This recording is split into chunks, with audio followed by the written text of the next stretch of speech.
Hi again, here I'll show you the 3 ways to create your own templates. While in the templates page, click on the create templates on the top right hand corner. You'll be able to upload a template using a pre-existing PDF example, paste a template into the text box, or start from scratch. If you choose start from scratch option, it will give you an empty template with subjective, physical exam, assessment, and plan, and it will come with pre-built entries. You can customize this template however you'd like.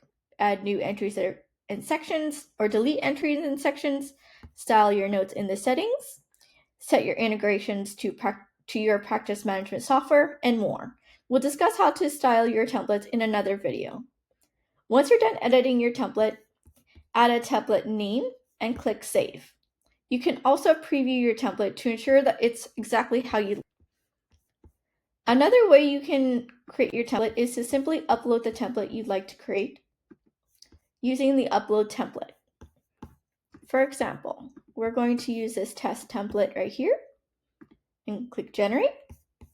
Give it a few moments for the AI to build the template. Once it's done, you can check any details that you'd like to keep and then click confirm. You can then preview your template to ensure that it's exactly how you like it, name the template, and also edit where you as before. Then click save. Finally, the last way you can create your own template is by simply pasting the text into the text box. For example, generate template, give it a few moments for the AI to build the template.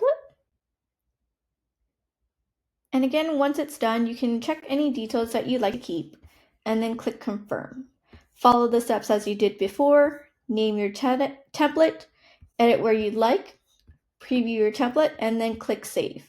In our next video, we'll show you how to set your template as your favorite or default template and format and style your template as well. See you then!